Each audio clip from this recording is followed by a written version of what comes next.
D8 সম্মেলনে যোগ দিতে রাতে মিশরের উদ্দেশ্যে ঢাকা ছাড়ছেন প্রধান উপদেষ্টা ডক্টর মোহাম্মদ ইউনূস। মঙ্গলবার বিকেলে রাজধানীর ফরেন সার্ভিস একাডেমিতে সংবাদ সম্মেলনে প্রধান উপদেষ্টা deputy press secretary Azad Majumdar জানান, মিশরের রাষ্ট্রপতির আমন্ত্রণে এই সফর করছেন তিনি বলেন, D8 সম্মেলন বাংলাদেশের জন্য গুরুত্বপূর্ণ। অর্থনীতিতে গতি আনতে এই সম্মেলন সহায়ক ভূমিকা পালন করবে। সম্মেলনে বিভিন্ন দেশের সরকার প্রধানদের সাথে বেশ কয়েকটি সাইডলাইন বৈঠক করবেন প্রধান উপদেষ্টা। 8টি উন্নয়নশীল মুসলিম দেশের D8 শীর্ষ সম্মেলনে আয়োজক মিশর ছাড়াও তুরস্ক, ইন্দোনেশিয়া, ইরান ও পাকিস্তানের সরকার প্রধানরা যোগ দেবেন। এছাড়া আগামীকাল কায়রোর আল আজহার বিশ্ববিদ্যালয়ে ভাষণ দেবেন প্রফেসর মোহাম্মদ ইউনূস।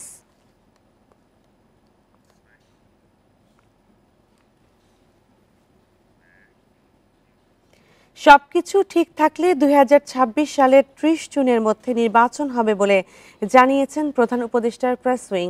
মঙ্গলবার সন্ধ্যায় ফরেন সার্ভিস একাডেমিতে সমসাময়িক বিষয় ব্রিফিংয়ে কথা জানানো হয়। এ সময় প্রধান উপদেষ্টার প্রেস সচিব বলেন, সংস্কার ও নির্বাচন আয়োজন নিয়ে কাজ করছে অন্তর্বর্তী সরকার। জুলাই আন্দোলনে হত্যাযজ্ঞ চালানো কাউকে ছাড় দেওয়া হবে না উল্লেখ করে প্রেস সচিব বলেন, সবাইকে আইনের আওতায় আনতে সরকার বদ্ধপরিকর। এই সময় শিক্ষার উন্নয়নে নানা পদক্ষেপের বিষয়েও জানান প্রেস সচিব। বলেন, আওয়ামী লীগ আমলে শিক্ষা খাতে বাজেট না বাড়িয়ে অপ্রয়োজনীয় খাতে হাজার হাজার কোটি টাকা ব্যয় করা হয়েছে। এর প্রভাব পড়েছে উচ্চশিক্ষায়।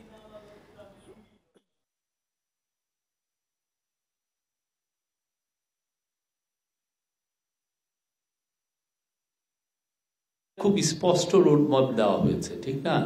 যদি মানে কম রিফর্ম হয় সেক্ষেত্রে মানে আপনি দেখেছেন যে ডিসেম্বরের মধ্যে হতে পারে। উনি একটা আলোকপাত করেছেন। আপনি এক্সপেক্ট করতে পারেন যে ইলেকশন হচ্ছে 2026-এর জুনের 30 তারিখের মধ্যে। নির্বাচনকালীন তত্ত্বাবধায়ক সরকার ব্যবস্থা বাতিল করা সংবিধানের আলোচিত সেই বিধানকে অবৈধ ঘোষণা করেছে হাইকোর্ট। আওয়ামী লীগ সরকারের বাতিল করা গণভোট পদ্ধতিও ফিরিয়ে আনা হয়েছে এই রায়ে। এছাড়া আরও বেশ কিছু বিষয় বাতিল করে সংবিধানের 15 সংশোধনী আংশিক অবৈধ ঘোষণা করে রায় দিয়েছেন আদালত। মঙ্গলবার এই রায় দেওয়া হয়। বহুল আলোচিত 15 সংশোধনীর বৈধতা প্রশ্নে আদালতের রায় শুনতে মঙ্গলবার সকাল থেকে বিচারপতি ফারাহ মাহবুব ও বিচারপতি দেবাশিস রায়ের বেঞ্চে ছিল আইনজীবীদের ভিড়। প্রায় 2 ঘণ্টা ধরে দেয়া গুরুত্বপূর্ণ এই রায়ে 15 সংশোধনীর 54টি বিষয়ের মধ্যে 5টিকে সংবিধানের সাথে সাংঘর্ষিক বলে রায় দেন আদালত। রায়ে বলা হয়, তত্ত্বাবধায়ক সরকার ব্যবস্থা রাজনৈতিক ঐক্যমতেই হয়েছে, কিন্তু এই সংশোধনীর মাধ্যমে সংবিধানের মৌলিক কাঠামোকেই ধ্বংস করা হয়। তত্ত্বাবধায়ক সরকার ব্যবস্থা বাতিলকে শুধু অবৈধই নয়, মাননীয় আদালত বললেন যে তত্ত্বাবধায়ক ব্যবস্থা বাংলাদেশ সংবিধানের মূল কাঠামোরও একটা অংশ। গণতন্ত্র হলো আমাদের সংবিধানের মৌলিক কাঠামো, আর কেয়ারটেকার গভর্নমেন্ট বলছেন সংবিধানের মৌলিক কাঠামোতে রূপান্তরিত হয়েছে। কেন? কারণ কেয়ারটেকার গভর্নমেন্ট ছাড়া ফ্রি, ফেয়ার, ইম্পার্শিয়াল ইলেকশন করা যায় না। এছাড়া গণভোট ব্যবস্থা বাতিল করাকেও অসাংবিধানিক বলে পুনর্বহাল করা হলো গণভোট। বাতিল করা হয়েছে সংবিধানের 7-এর ক, 7-এর খ উপ অনুচ্ছেদ 2টি। এর মাধ্যমে সংবিধানের বিভিন্ন ধারাকে অসংশোধনযোগ্য করা এবং সংবিধান বহির্ভূত উপায়ে ক্ষমতা গ্রহণের সর্বোচ্চ শাস্তির বিধান করেছিল। এছাড়া বাতিল করা হয় 44-এর 2 অনুচ্ছেদও। যেখানে জনগণ হচ্ছে সমস্ত ক্ষমতার মালিক, সেই জনগণকে অবজ্ঞা করে 15 অ্যামেন্ডমেন্ট করেছেন, আদালত জাজমেন্ট দিয়েছেন এবং জনগণ তাতে খুশি, আমরাও খুশি। রায়ে আদালত মন্তব্য করেন, তত্ত্বাবধায়ক সরকার ছাড়া গত 3 নির্বাচনের মাধ্যমে দেশের জনগণের আত্মবিশ্বাসকে নষ্ট করে দেওয়া হয়। আজকে বাংলাদেশে গণতন্ত্র নির্বাসিত, বাংলাদেশে মানুষ হত্যা হয়েছে, বাংলাদেশে খুন হয়েছে, বাংলাদেশে মানবতা বিরোধী অপরাধ হয়েছে, গুম হয়েছে, মৃত মানুষের বিরুদ্ধেও মামলা হয়েছে। জাতির পিতার ছবি সংরক্ষণ সহ সংশোধনীর আরও অনেকগুলো বিষয়ে এই রায়ে কোনো সিদ্ধান্ত না দিয়ে পরবর্তী নির্বাচিত সংসদ এ বিষয়ে সিদ্ধান্ত নেবে বলে জানায় আদালত। Zahidul Bashar, Independent News, Dhaka. হাইকোর্টের রায়ে তত্ত্বাবধায়ক সরকার ব্যবস্থা কি ফিরে এলো? প্রশ্ন তৈরি হয়েছে, আগামী নির্বাচনে কি তত্ত্বাবধায়ক সরকারের অধীনে হবে? অন্তর্বর্তী সরকার যে দায়িত্ব নিতে পারবে, অ্যাটর্নি জেনারেল বলেছেন আইনগত কোনো বাধা নেই, তবে দ্বিমত রয়েছে অনেক আইনজীবীর।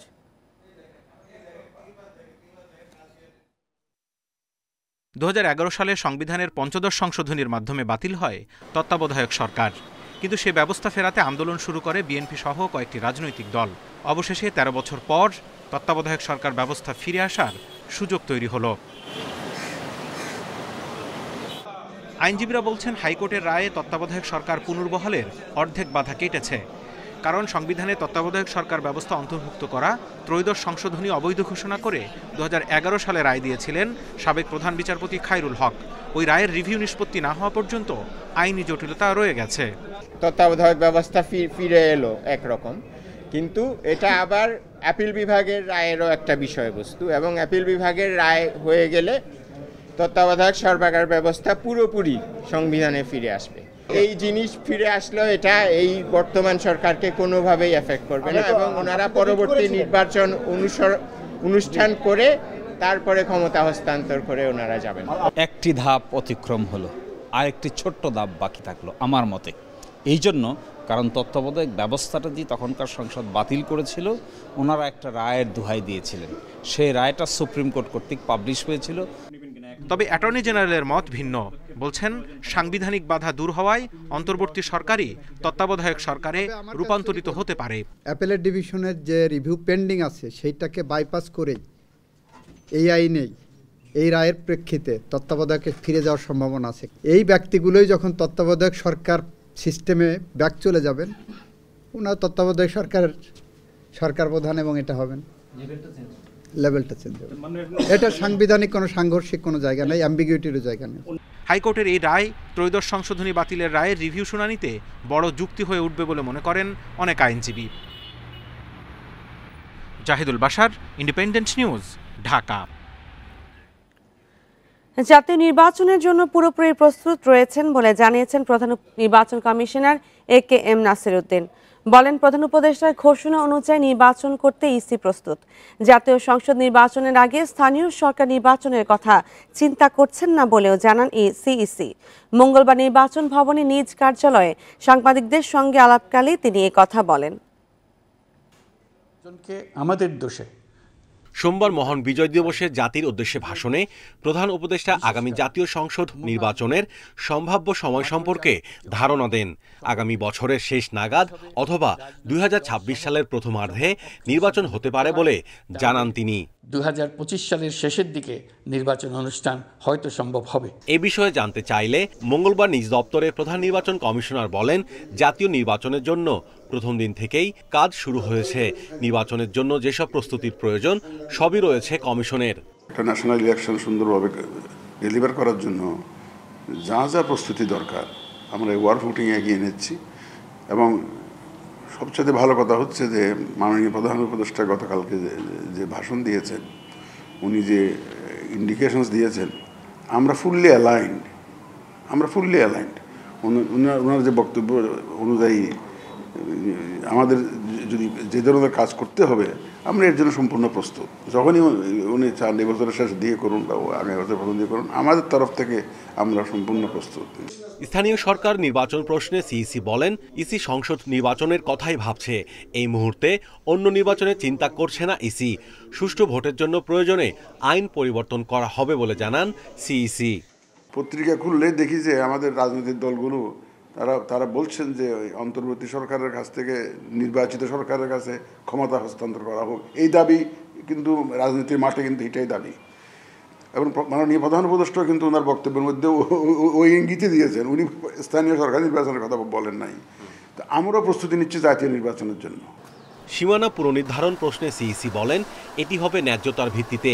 অতীতে সীমানা নির্ধারণের ক্ষেত্রে যদি কোনো অনিয়ম হয় ইসি তা দেখবে বলে জানান CEC. Mahmudul Hasan, independent News, Dhaka. আগামী নির্বাচন অতীতের যে কোনো সময়ের চেয়ে কঠিন হবে বলে উল্লেখ করে বিএনপির ভারপ্রাপ্ত চেয়ারম্যান তারেক রহমান বলেছেন, ভোটে জিততে জনসমর্থন ধরে রাখতে হবে। মঙ্গলবার বিকেলে জেলা ভিত্তিক প্রশিক্ষণ কার্যালয় লন্ডন থেকে ভার্চুয়ালি যোগ দিয়ে তিনি এ কথা বলেন। 31 দফা রাষ্ট্র সংস্কার নিয়ে বিভাগীয় কর্মশালা শেষে এবার জেলা পর্যায়ের কর্মশালা শুরু করেছে বিএনপির প্রশিক্ষণ বিষয়ক কমিটি। মঙ্গলবার একসঙ্গে ঢাকা, গাজীপুর ও নারায়ণগঞ্জ জেলার নেতাকর্মীদের জন্য কর্মশালার আয়োজন করা হয়। দিনব্যাপী কর্মশালায় বিকেলে লন্ডন থেকে যুক্ত হন বিএনপির ভারপ্রাপ্ত চেয়ারম্যান তারেক রহমান। তিনি বলেন, 5 আগস্টের পর থেকে দেশের স্বাধীনতা সার্বভৌমত্ব নিয়ে চক্রান্ত শুরু হয়েছে। বিএনপির বিরুদ্ধেও ষড়যন্ত্র চলছে। ষড়যন্ত্রের অংশ হিসাবে আমাদের ভিতরে অনেক এজেন্ট ঢুকিয়ে দিয়েছে। এইগুলা ব্যাপারেও আমাদেরকে অ্যালার্ট থাকতে হবে সহকর্মীবৃন্দ। সেই জন্যই আমি বলেছি, আপনারা আজকে যারা এখানে উপস্থিত হয়েছেন, আপনারা প্রত্যেকে একজন নেতা হিসাবে উপস্থিত হয়েছেন, আপনাদেরকে চোখ কান খোলা রাখতে হবে। প্রতিপক্ষ দুর্বল বলে আগামী নির্বাচন বিএনপির জন্য সহজ হবে এমন মনোভাবের ব্যাপারে নেতাকর্মীদের সতর্ক করেন তারেক রহমান। এই নির্বাচন অতীতের যে কোনো নির্বাচনের থেকে অনেক অনেক অনেক কঠিন হবে, অনেক কঠিন হবে। কাজে নিজেদেরকে সেইভাবে সহকর্মীবৃন্দ প্রস্তুত করুন, নিজেদেরকে সেভাবে প্রস্তুত করুন যে আগামীর যে কঠিন নির্বাচন সেটি জনগণের সমর্থন নেই, সেই নির্বাচনের পুল ছাড়া যাতে আমরা পার হতে পারি। দলের 31 দফা রাষ্ট্র সংস্কার প্রস্তাবনা সারা দেশে ছড়িয়ে দেওয়ার জন্য নেতাকর্মীদের প্রতি আহ্বান জানান বিএনপির ভারপ্রাপ্ত চেয়ারম্যান। সেভাবে প্রস্তুত করুন যে আগামীর যে কঠিন নির্বাচন। Jahanara Parvin, Independent News, Dhaka. সাবেক প্রধানমন্ত্রী শেখ হাসিনা, তার ছোট বোন শেখ রেহানা, ছেলে সজীব ওয়াজেদ জয় ও ভাগ্নি টিউলিপ সিদ্দিকের বিরুদ্ধে অনুসন্ধান শুরু করেছে দুদক। রূপপুর পারমাণবিক বিদ্যুৎ কেন্দ্র সহ বিভিন্ন প্রকল্প থেকে ৮০,০০০ কোটি টাকা দুর্নীতির অভিযোগ তাদের বিরুদ্ধে। যাচাই বাছাই শেষে মঙ্গলবার এই অনুসন্ধানের কাজ শুরু করছে সংস্থাটি। 5 আগস্টের পট পরিবর্তনের পর রূপপুর পারমাণবিক বিদ্যুৎ কেন্দ্রের শেখ হাসিনা পরিবারের দুর্নীতির বিষয়টি গণমাধ্যমে ঝড় তোলে। অভিযোগ ওঠে $500 কোটি বেশি বা 59,000 কোটি টাকা লোপাটের। শুরুতে এ বিষয়ে দুদক ছিল নিষ্ক্রিয়।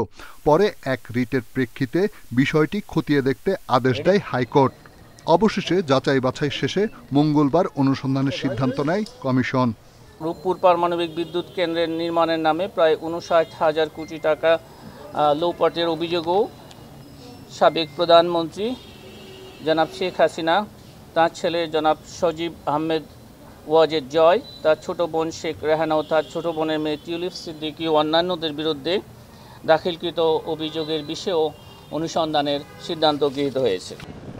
দুদক জানায়, শুধু রূপপুর পারমাণবিক বিদ্যুৎ কেন্দ্র নয়, আরও বেশ কয়েকটি প্রকল্প সহ মোট ৮০,০০০ কোটি টাকার দুর্নীতির অভিযোগের প্রাথমিক সত্যতা পেয়েছে সংস্থাটি। শেখ হাসিনা, সাবেক প্রধানমন্ত্রী, গণপ্রজাতন্ত্রী বাংলাদেশ সরকার, ঢাকা ও অন্যান্যর বিরুদ্ধে ক্ষমতার অপব্যবহার, প্রতারণা, অনিয়ম ও দুর্নীতির মাধ্যমে 8টি বিভিন্ন প্রকল্পের আড়ালে 21,000 কোটি টাকা আত্মসাতের একটি অভিযোগ দুর্নীতি দমন কমিশনে দাখিল হয়েছে এবং সেই অভিযোগের বিষয়ে অনুসন্ধানের সিদ্ধান্ত গৃহীত হয়েছে।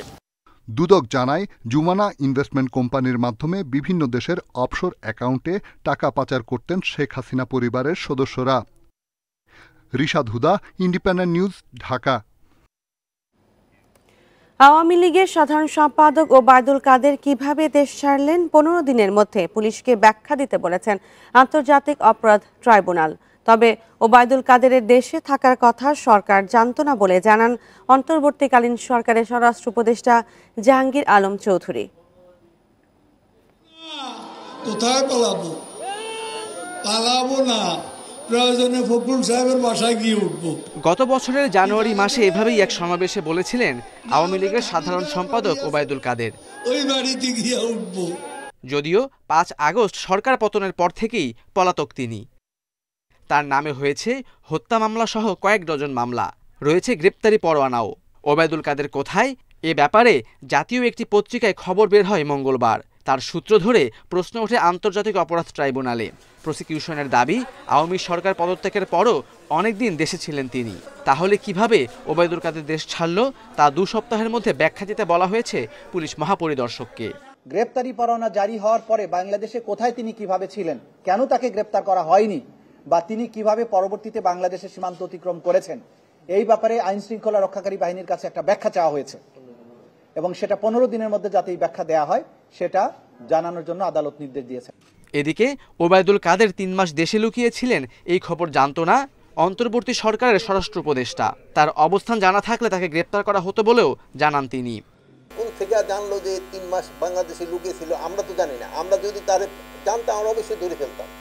যদি এর আগে ওই খবরটা ওনারা আমাদের দিতে পারতো যে উনি ওই জায়গায় লুকিয়ে আছে আমরা অবশ্যই তাকে ধরে ফেলতাম। দেশে ছিলেন এটা সরকার জানতো না। যদি জানতো সাথে সাথে সে অ্যারেস্ট হয়ে যেত যদি তার লোকেশন জানা যেত। ঢাকা বিভাগীয় আইন শৃঙ্খলা সংক্রান্ত বিশেষ সভা শেষে স্বরাষ্ট্র উপদেষ্টা আরও জানান হত্যা মামলার কোনো আসামির তথ্য পেলেই তাকে গ্রেপ্তার করা হবে। দেশের বাইরে থাকলে সাহায্য নেওয়া হবে ইন্টারপোলের। এটা নিয়ে কিন্তু আজকে অনেকবার আলাপ হয়েছে। Khaled Raihan, independent News, Dhaka. বাংলাদেশের বিজয় দিবস কেন্দ্র করে ভারতের প্রধানমন্ত্রী নরেন্দ্র মোদীর পোস্টের প্রতিক্রিয়া জানাবে ঢাকা। মঙ্গলবার মন্ত্রণালয়ে একথা জানিয়েছেন পররাষ্ট্র উপদেষ্টা। অন্যদিকে নৌ উপদেষ্টা বলেছেন বাংলাদেশের বিজয় দিবসকে ভারত কিভাবে দেখছে সেটা গুরুত্বপূর্ণ নয়, কারণ গোটা বিশ্বের কাছে বাংলাদেশের মুক্তিযুদ্ধ স্বীকৃত। 16 ডিসেম্বর বাংলাদেশের বিজয় দিবসে নিজের ভেরিফাইড ফেসবুক পেজে পোস্ট দেন ভারতের প্রধানমন্ত্রী নরেন্দ্র মোদী। একে 1971 সালের ভারতের ঐতিহাসিক বিজয় হিসেবে বর্ণনা করেন। এরপরে এ নিয়ে শুরু হয় তীব্র প্রতিক্রিয়া। ফেসবুকেই প্রতিবাদ জানান আইন উপদেষ্টা ও বৈষম্য বিরোধী ছাত্রনেতারা। মঙ্গলবার পররাষ্ট্র মন্ত্রণালয়ে সাংবাদিকরা জানতে চান সরকারের পক্ষ থেকে এ বিষয়ে আনুষ্ঠানিকভাবে কোনো প্রতিক্রিয়া জানানো হবে কিনা। এ সময় উপদেষ্টা জানান এই ইস্যুতে নিজের মতো করেই পদক্ষেপ নেবে ঢাকা। ভারতের পররাষ্ট্রমন্ত্রী বাই নেম আমাকে অভিনন্দন জানিয়েছেন এই বিজয় দিবস উপলক্ষে। উনি তার মতো করে একটা জিনিস বলেছেন, আমরা আমাদের মতো করে বলবো। এদিকে সিলেটে এক অনুষ্ঠানে ভারতের প্রধানমন্ত্রীর পোস্টের সমালোচনা করে নৌ উপদেষ্টা বলেন যুদ্ধের সময় এদেশের মানুষের প্রাণ গেছে, মা বোনদের ওপর নির্যাতন হয়েছে। বিশ্ব ইতিহাসে 71 বাংলাদেশের স্বাধিকারের মুক্তিযুদ্ধ হিসেবেই স্বীকৃত। ভারত কিভাবে সেটা দেখে গুরুত্বপূর্ণ নয়। আমাদের যুদ্ধটি আমরা শুরু করেছিলাম, আমাদের যুদ্ধটি আমরা সমাপ্ত করেছি। সেখানে সাহায্য সহযোগিতা ডেফিনেটলি ভারতের ছিল, এতে কোনো সন্দেহ নেই। আমরা সেটাও স্মরণ করি এবং সবসময় স্মরণ রাখবো। এখন ওটা যদি ওনারা অন্যভাবে ইতিহাসে দেখেন সেটা ওনাদের ব্যাপার। আমরা আমাদের ইতিহাসে মনে করি আমাদের এই মুক্তিযুদ্ধ বিশ্বের অন্যতম শ্রেষ্ঠ ঘটনা যা ঘটেছে বিশ্ব ইতিহাসে। আগরতলায় বাংলাদেশ মিশনে হামলার প্রতিবাদ জানাতে ঢাকায় ভারতীয় হাইকমিশনারকে তলব করে পররাষ্ট্র মন্ত্রণালয়। নাফিজুল্লাহ, ইন্ডিপেন্ডেন্ট নিউজ, ঢাকা। চাঁপাইনবাবগঞ্জের নাচলে বখাটে কিশোর অপরাধী চক্রের দুই পক্ষের সংঘর্ষে ছুরিকাঘাতে মাসুদ রানা ও রায়হান আলী নামে দুই কিশোর নিহত হয়েছে। এ সময় আহত হয়েছে আরও 4 জন। মঙ্গলবার রাত 11টার দিকে উপজেলার মল্লিকপুরে এ ঘটনা ঘটে। পুলিশ জানায় রাতে মল্লিকপুরে বিজয় দিবস উপলক্ষে পুরস্কার বিতরণ ও সাংস্কৃতিক অনুষ্ঠানে বখাটে কিশোর চক্রের দুই পক্ষের মধ্যে কথা কাটাকাটি হয়। এরই জের ধরে অনুষ্ঠান শেষে দুই পক্ষ সংঘর্ষে জড়ায়। এতে 2 জন নিহত ও আহত হন 4 জন। পরে তাদের আহতদের উদ্ধার করে হাসপাতালে নেওয়া হয়। তাদের মধ্যে 2 জনকে রাজশাহী মেডিকেলে পাঠানো হয়েছে। স্থানীয়রা জানায় নিহত মাসুদ রানা ছাত্রলীগের রাজনীতির সঙ্গে জড়িত ছিল।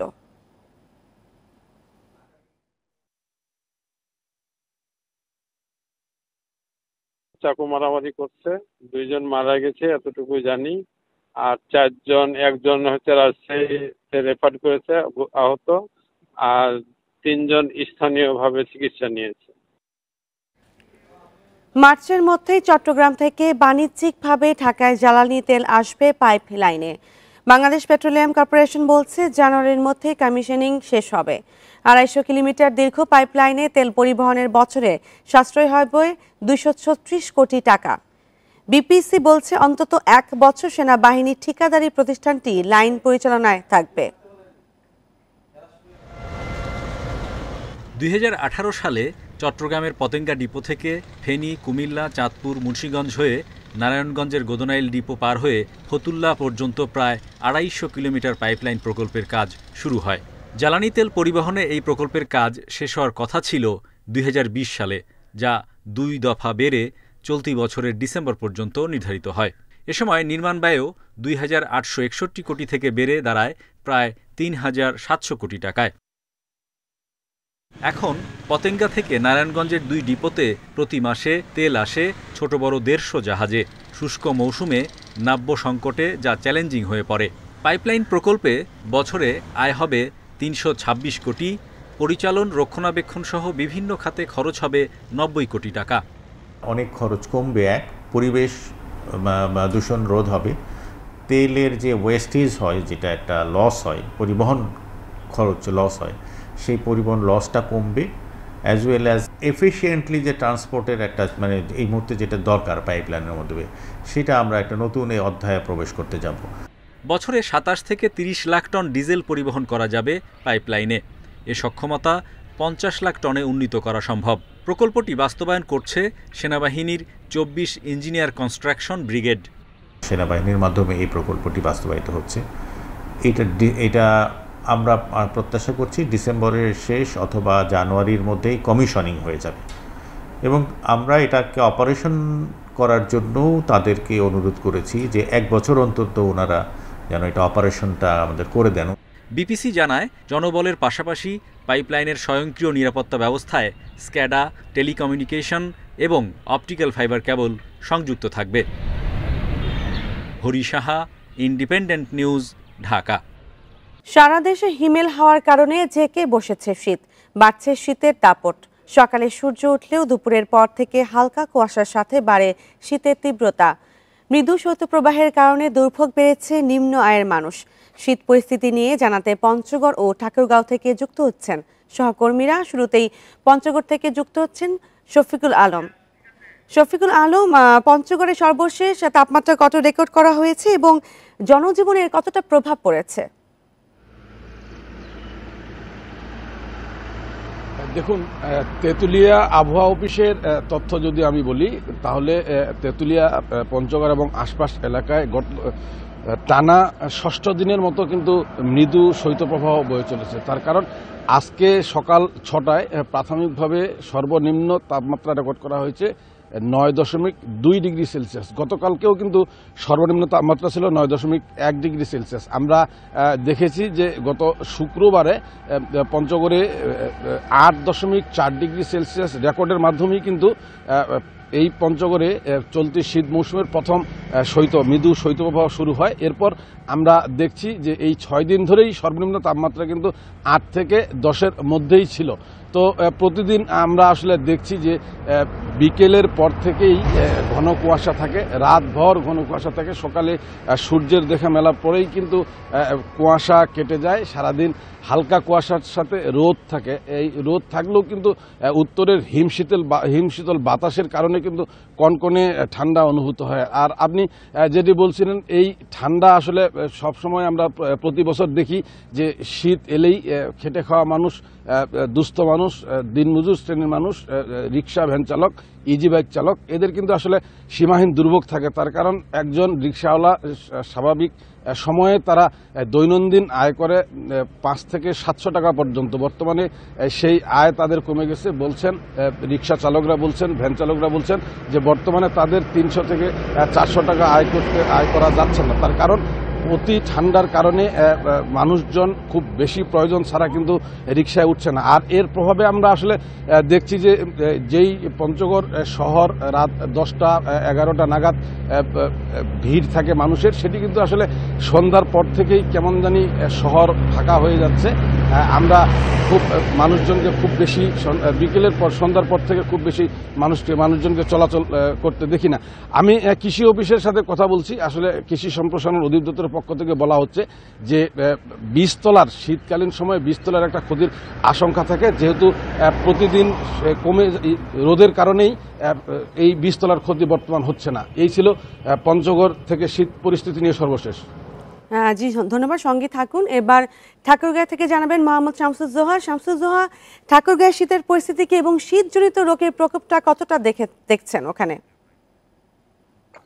ঠাকুরগাঁও একটি শীত প্রধান এলাকা, বরাবরই কিন্তু শীত এই জেলায় বেশি হয়ে থাকে, কারণ হিমালয় কন্যাখ্যাত পঞ্চগড়ের পরে কিন্তু ঠাকুরগাঁয়ের অবস্থান। এই কারণে ঠাকুরগাঁয় শীতের দাপট কিন্তু অনেকটাই বেশি থাকে। তবে আমরা যেটি দেখছি যে ঠাকুরগাঁয় এবার একটু ব্যতিক্রম ভাবে শীতটি পার হচ্ছে, কারণ ঠাকুরগাঁয় প্রথমে যেমন শীত শুরু হয় নভেম্বরের প্রথমে, সেখানে কিন্তু ডিসেম্বরের প্রথম সপ্তাহ পর্যন্ত কিন্তু ঠাকুরগাঁয়ে তেমন একটা শীত ছিল না। দ্বিতীয় সপ্তাহে যে অনেক বেশি শীত থাকলো, আবার 2-3 দিন থেকে আবার কিন্তু শীতের আপনার কুয়াশাটা অনেকটা কমে গেলেও কিন্তু শীতের দাপটটা কমেনি। এ কারণে কিন্তু শীতজনিত রোগের একটি সমস্যা দেখা দিচ্ছে। প্রতিটি ঘরে ঘরে কিন্তু শিশু এবং বৃদ্ধ যারা আছেন তারা কিন্তু অনেক সংকটের মধ্যে কিন্তু পার হচ্ছেন, এবং হাসপাতালেই কিন্তু শিশু এবং বৃদ্ধ রোগীদের সংখ্যা দিন দিন বৃদ্ধি পাচ্ছে। ঠাকুরগাঁও আধুনিক জেনারেল হাসপাতালে এখানে 45 জন শিশু রোগীর পরিবর্তে কিন্তু এখানে 1.5 থেকে 2 শতাধিক শিশু রোগী ভর্তি হচ্ছেন, এবং বৃদ্ধ রোগীরাও কিন্তু অনেক শীতজনিত রোগে আক্রান্ত হয়ে কিন্তু তারা চিকিৎসা নিচ্ছেন। এইভাবে কিন্তু রোগীর সংখ্যাটা কিন্তু বাড়ছে। তবে এবার শীত, এবার যে বর্তমানে যে আবহাওয়া বিরাজ করছে, এটি কিন্তু কৃষির জন্য একটি ক্ষতিকর বলেই কিন্তু কৃষকরা মনে করছেন, কারণ রাতে অনেক ঠান্ডা এবং দিনে কিন্তু অনেকটা রোদ এবং তাপমাত্রা কিন্তু অনেকটা বেশি। এই কারণে কৃষকেরা মনে করছেন যে এটি একটি কৃষির জন্য চ্যালেঞ্জ, কারণ এই শীত মৌসুমটি কৃষকের জন্য একটি দুর্ভোগের, কারণ এই শীতকে কাটিয়ে উঠতে পারলে কিন্তু কৃষকেরা লাভবান হন, এবং আর যদি এই শীতের মধ্যে তারা এই ক্ষতিকে কাটিয়ে উঠতে না পারেন, তারা কিন্তু অনেকটা ক্ষতিগ্রস্ত হয়ে থাকেন। কারণ আপনারা জানেন যে সারা বছরে কিন্তু একটা আলুর চাহিদা থাকে, আর এই আলু হচ্ছে শীত প্রধান ফসল, এবং এই ঠাকুরগাঁয়ে কিন্তু ব্যাপক পরিমাণে আলুর চাষ হয়েছে। এবারও কিন্তু প্রায় 50,000 হেক্টর জমিতে আলুর চাষ হয়েছে। এই আলু নিয়ে কিন্তু কৃষকেরা অনেকটা সমস্যার মধ্যেই পড়ছেন। তারা কিন্তু আলু এই শীতের মধ্যে অনেক পরিচর্যা করছেন। মানুষ যেমন গরম কাপড় এবং খড়কুটো দিয়ে শীত নিবারণ করছেন, তেমন ফসলকে কিন্তু তারা নানাভাবে রক্ষা করছেন। জি, ধন্যবাদ আপনাকে। পঞ্চগড় এবং ঠাকুরগাঁও থেকে শীত পরিস্থিতি জানাচ্ছিলেন সহকর্মীরা। সাবেক প্রধানমন্ত্রী শেখ হাসিনা, তার ছোট বোন শেখ রেহানা, ছেলে সজীব ওয়াজেদ জয় ও ভাগ্নি টিলিপ সিদ্দিকীর বিরুদ্ধে অনুসন্ধান শুরু করেছে দুদক। রূপপুর পারমাণবিক বিদ্যুৎ কেন্দ্র সহ বিভিন্ন প্রকল্প থেকে 80,000 কোটি টাকা দুর্নীতির অভিযোগ তাদের বিরুদ্ধে। যাচাই বাছাই শেষে মঙ্গলবার এই অনুসন্ধানের কাজ শুরু করে সংস্থাটি। 5ই আগস্টের পট পরিবর্তনের পর রূপপুর পারমাণবিক বিদ্যুৎ কেন্দ্রের শেখ হাসিনা পরিবারের দুর্নীতির বিষয়টি গণমাধ্যমে ঝড় তোলে। অভিযোগ ওঠে $500 কোটি বেশি বা 59,000 কোটি টাকা লোপাটের। শুরুতে এ বিষয়ে দুদক ছিল নিষ্ক্রিয়। পরে এক রিটের প্রেক্ষিতে বিষয়টি খতিয়ে দেখতে আদেশ দেয় হাইকোর্ট। অবশেষে যাচাই বাছাই শেষে মঙ্গলবার অনুসন্ধানের সিদ্ধান্ত নেয় কমিশন। রূপপুর পারমাণবিক বিদ্যুৎ কেন্দ্রের নির্মাণের নামে প্রায় 59,000 কোটি টাকা লোপাটের অভিযোগও সাবেক প্রধানমন্ত্রী জনাব শেখ হাসিনা, তার ছেলে জনাব সজীব আহমেদ ওয়াজেদ জয়, তার ছোট বোন শেখ রেহানা ও তার ছোট বোনের মেয়ে টিউলিপ সিদ্দিকী ও অন্যান্যদের বিরুদ্ধে দাখিলকৃত অভিযোগের বিষয়েও অনুসন্ধানের সিদ্ধান্ত গৃহীত হয়েছে। দুদক জানায় শুধু রূপপুর পারমাণবিক বিদ্যুৎ কেন্দ্র নয়, আরও বেশ কয়েকটি প্রকল্প সহ মোট 80,000 কোটি টাকার দুর্নীতির অভিযোগের প্রাথমিক সত্যতা পেয়েছে সংস্থাটি। শেখ হাসিনা, সাবেক প্রধানমন্ত্রী, গণপ্রজাতন্ত্রী বাংলাদেশ সরকার, ঢাকা ও অন্যান্যর বিরুদ্ধে ক্ষমতার অপব্যবহার, প্রতারণা, অনিয়ম ও দুর্নীতির মাধ্যমে 8টি বিভিন্ন প্রকল্পের আড়ালে 21,000 কোটি টাকা আত্মসাতের একটি অভিযোগ দুর্নীতি দমন কমিশনে দাখিল হয়েছে, এবং সেই অভিযোগের বিষয়ে অনুসন্ধানের সিদ্ধান্ত গৃহীত হয়েছে। দুদক জানায় জুমানা ইনভেস্টমেন্ট কোম্পানির মাধ্যমে বিভিন্ন দেশের অফশোর অ্যাকাউন্টে টাকা পাচার করতেন শেখ হাসিনা পরিবারের সদস্যরা। রিশাদ হুদা, ইন্ডিপেন্ডেন্ট নিউজ, ঢাকা।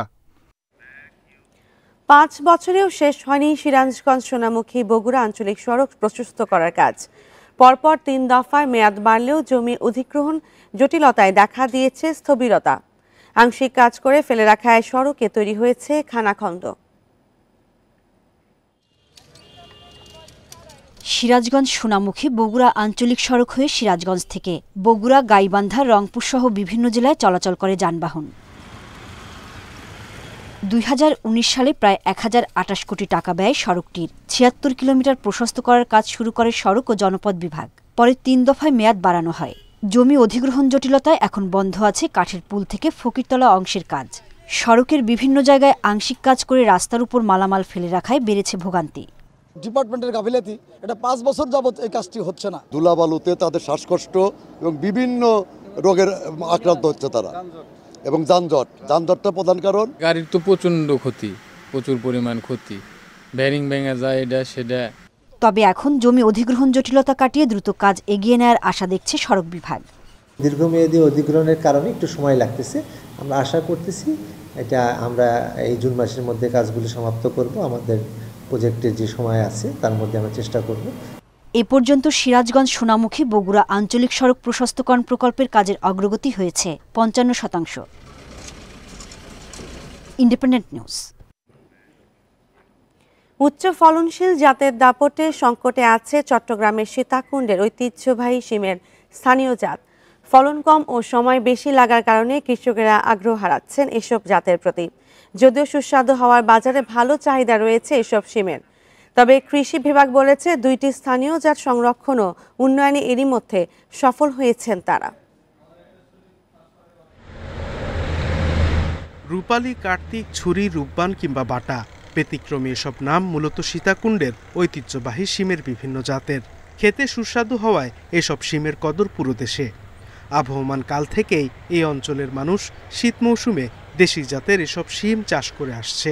অন্যান্য জায়গার থেকে আমাদের শিম, সীতাকুণ্ডের শিমগুলো সাথের দিকে সবচাইতে বেটার। এটা দেখতে সুন্দর, ওই জন্য মানে ভালো দেখতে, খাইতেও মানে এটা স্বাদ খুব। তবে সাম্প্রতিক বছরগুলোতে বিভিন্ন উচ্চ ফলনশীল জাতের শিম চাষ বেড়েছে। উপসি শিমের বিচি আকারে বড় হওয়ায় মৌসুমের শেষ দিকে বিচি বিক্রিতেও সুবিধা। এদিকে দেশি জাত রক্ষায় সাহায্য নেই। সব মিলিয়ে কৃষকের আগ্রহ কমেছে দেশি জাতের শিম চাষে। সিজন অনুযায়ী ধরে শুধু একবার বছরে, তো ওই কারণে মানুষ ওইগুলো চাষাবাদ এখন কম করতেছে। কৃষি আসে গুড়ি গাড়ি এখানে এটা ব্যবহার করো, এটা ব্যবহার করো, এটা বলে চলে যায়। তবে কয়েক বছর ধরে বাটা ও ছুরি শিমের জাত সংরক্ষণ ও উন্নয়নে কাজ শুরু করেছে কৃষি বিভাগ। পরীক্ষামূলক চাষে বাটা শিমের ফলন প্রতি হেক্টরে 21 টন ও ছুরি শিম 22 টন পাওয়া গেছে।